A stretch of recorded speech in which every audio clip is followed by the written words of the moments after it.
Well, I'm delighted to be joined in the studio now by the chair of the Home Affairs Select Committee, Labour's Yvette Cooper. Hello. Morning. Good to be with you. So what's your reaction then to the election results? I mean, you lost, didn't you? But at the same time, quite a good result for Labour.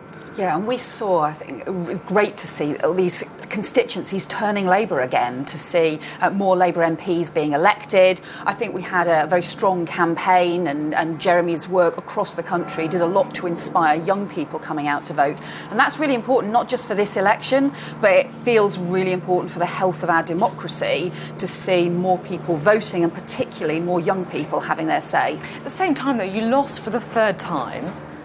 You got fewer seats than you did in previous elections, not necessarily the last election, but it's not really the incredible result that Jeremy Corbyn's been hailing, has it? I mean, is this how far the Labour Party's sunk now, that losing an election is a victory? Well, no, we've got to go further. Of course we have. And, you know, it's great to see us win seats like Canterbury or Kensington and Chelsea, which we wouldn't have imagined winning in this election. But, of course, we've also got to look at what do we need to do to win back Mansfield that we lost, some of the small number of constituencies that we lost. And I don't think there'll be any sense of complacency anywhere in the party, because we're going to need to do more and win more seats, but also recognise that actually that increase in turnout, having the young voters come out, was really important. Everybody should welcome that, at the same time as saying that, of course, we all want to do more. You were up against probably the worst Conservative campaign that many of us can remember, though, weren't you? That's true. I mean, if they get their acts together, then you could be looking at losing a lot more seats. Look, Theresa May's campaign unravelled very substantially, and she had a poor manifesto. Our manifesto, I think, provoked actually strong support. Hers provoked actually a lot of hostility as well. I think, look, there's three challenges for Labour right now. The first is we have got to keep challenging Theresa May and this deeply dodgy DUP deal, because I think it goes against what the election result was. I think, Theresa May held a referendum on herself and lost it. So the idea that she can just carry on as if the election didn't happen simply through this dodgy deal, I think is not on. Secondly, I think we have to find a way to get some cross-party consensus around a stable Brexit process and negotiation process, because otherwise that's going to get caught up in chaos, and that won't be in the national interest. And then thirdly, I think we're going to have to prepare for another general election, because whilst I don't think it's what a lot of people want, and there'll certainly be a lot of very tired candidates and party members of all kinds feeling, rolling their eyes at the thought, I just don't see that what Theresa May's doing is sustainable. So therefore we have to be ready for whatever comes at us. And should Jeremy Corbyn lead the Labour Party into that next election? So you got him wrong then, didn't you? Well, I think since the leadership election last summer, actually the whole party has been pulling behind Jeremy and Tom and the shadow cabinet and so on. So, yeah, it's right. We had leadership elections last summer and the summer before, and we had a debate as part of that. But since then, everybody's been pulling together. And I think that's why, actually we had that strong result as a result of not just the work that Jeremy and the campaign team were doing nationally, but also the hard work of a lot of local candidates, a lot of local party members, some very targeted campaigns in different areas as well. So it was the fact of the whole party is what's delivered, the progress that we've made. But you're right, we've still got to go further. Well, let's have a look at what you did say last summer about Jeremy Corbyn. He's losing as Labour support across the country, particularly in the towns and coalfields that built the Labour movement. I mean, do you accept that you were wrong?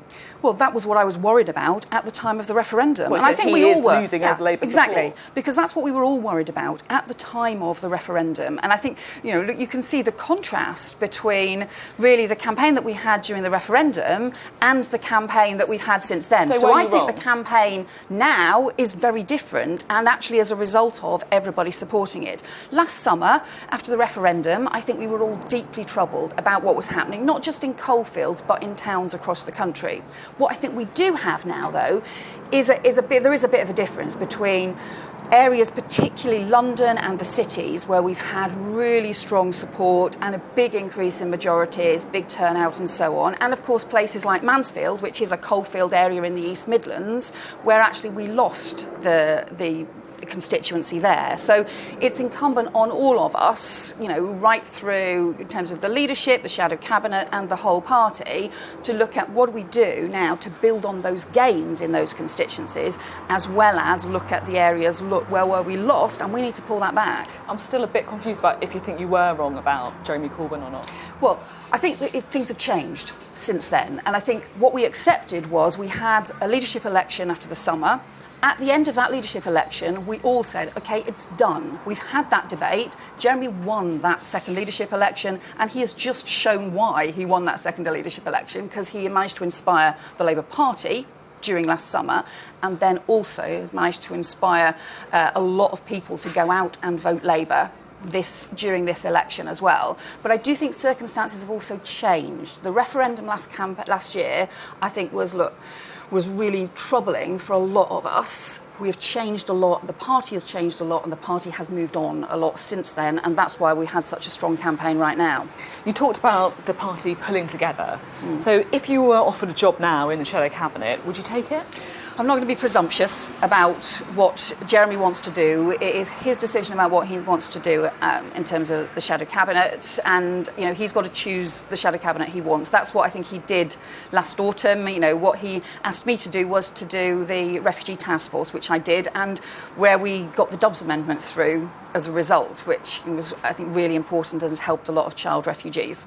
So, I know it's a hypothetical question, all politicians hate those, but if he did pick up the phone and say, Yvette, I want to have you back on my top table, what would you say? Yeah, I think, again, look, I don't think I should be presumptuous, and I don't think we should get into I don't think anybody should be bartering or bidding for different kinds of jobs in TV studios, and I don't think Jeremy would be setting out his shadow cabinet in TV studios either. He's not asked me ever before to be in his shadow cabinet. I've been doing the Home Affairs Select Committee. He's got to decide what he wants to do, and then other people can respond to that. I think the bigger point is the principle that we all need to be pulling together to take on Theresa May and to take on the Tories and what they're doing. This DUP deal that they have done is really dodgy, it's unsustainable, but it's not just bad in terms of the politics of the House of Commons, it's also really irresponsible for the Northern Ireland peace process. And the idea that the British government could be taking sides, having been the guarantor of the Good Friday Agreement and the subsequent peace agreements, I think is really troubling. And, there's been a lot of criticism, both for Theresa May and for David Cameron, of putting their party interest above the national interest, both in terms of the referendum without a plan, then in terms of this general election without a plan. I actually think that they're doing it a third time now. They're putting the party interest in terms of cobbling together their government ahead of the national interest and the Northern Ireland peace process, and it's really, really worrying. But genuine question, what could the Conservatives do now? What choice does Theresa May have? Because she doesn't have the numbers to have a majority government. What's she supposed to do? I don't think her position is tenable at all. I think she made this election all about herself and has had such a strong reaction against her and against the decisions that she put forward. So I don't think her position is tenable. I also don't think that she's got the skills to cope with a hung parliament where you have to work in a different way. You have to be more collegiate, you have to be more open and transparent, you have to work with other parties. And I can't see her having the skills to do that at all. So, look, I assume they will have a leadership contest within the Conservative Party. And you think that's the right thing to do? It's not for me to judge what's the right thing to do for them. I assume that's where they will end up, because I don't see that Theresa May's position is remotely tenable. I also just don't think she's going to be capable of doing the very difficult cross-party work that's needed in a hung parliament. So she got more seats and more votes than Jeremy Corbyn, and you're saying her position's untenable. So why is Jeremy Corbyn's tenable then? Because he did worse. And what he saw there was an increase in the number of seats and an increase in Labour support and a lot of work that he'd done. Oh yeah, and we've got to do more. We've got to do a lot more. I suppose you could sort of see it as it's like Theresa May has ended up creating both a coalition of chaos and stable and strong leadership, but only from the opposite parties of the ones that she intended to.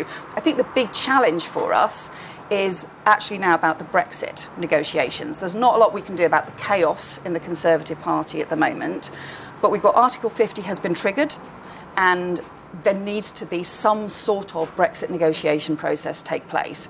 I've always said I thought that should be done as a cross-party process.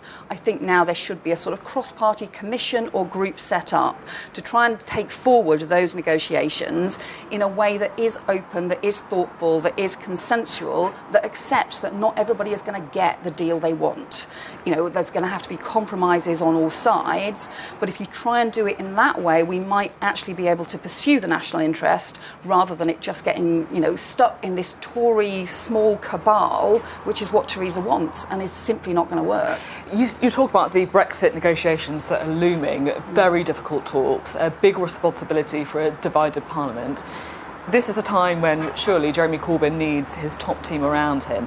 There's been reports saying that he'd be prepared to let some of those big beasts on the backbenchers back into the shadow cabinet if they wholeheartedly back the manifesto. I mean, is that something that you'd be prepared to do? Do you fully stand behind that manifesto? We have had a good manifesto that's built a lot of support all across the country, not just things like the support for the NHS, but things like the lifelong learning that nobody really noticed because it ended up getting caught up on different issues and debates. Actually, there's some really important policies within that manifesto that we have to keep campaigning for. And you support all of it then, do you? But I think your point was still trying to kind of suck me back into advising Jeremy Corbyn on the shadow cabinet that he should do, and that is not for me to do. He's got to make his decisions, as he has done every single time before. What we've got to do as the Labour Party is concentrate, I think, on those three things: challenging Theresa May and on the DUP deal, trying to get a cross-party stable process around the Brexit negotiations, and then preparing for what could end up being another general election at any time, where actually we are going to need to be as forceful and as determined in taking the Tories on and stopping them doing the things they wanted to do, the school cuts that they wanted to do that hit our kids' future, the hit to the NHS, the hit to families across the country who actually need a Labour government standing up for them, and that is what we have to keep working for. It feels like at the moment the Labour Party is really shaped in Jeremy Corbyn's image. I mean, that manifesto had his fingerprints all over it. Have the Labour moderates, the critics of Jeremy Corbyn, effectively lost the argument now? I think there's broad consensus behind that manifesto. What you're talking about is investing in public services. It also includes, Jeremy Corbyn has accepted the rest of the Labour Party's position on Trident. So actually I think there was a lot of... He said that there would be a review and he wouldn't commit to ever using the manifesto there was very clear. The party policy has been very clear. We continue being a multilateralist party, not a unilateralist party. So look, there are going to carry on being differences of view on different policies, but that's okay. We can still be a broad-based party. And I think that actually what we ran during this election campaign was a very broad-based campaign, and that is how we did get support from different parts of the country, how we managed to win back support from UKIP voters and also win back support from Liberal Democrat voters and get new voters coming to us. And, we had some areas where we had former Tory voters who were upset about the dementia tax. So I think it was broad-based. You're right, it didn't go far enough in terms of winning a Labour majority, and that is our challenge now. And so we do need to look at, OK, what more do we need to do if we're to win back Mansfield, if we're to win back the extra votes that we need? What do we need to do to build on this, not simply to kind of rest on our laurels and think this is far enough? It's go further. OK. Yvette Cooper, thanks very much for coming in to see us today.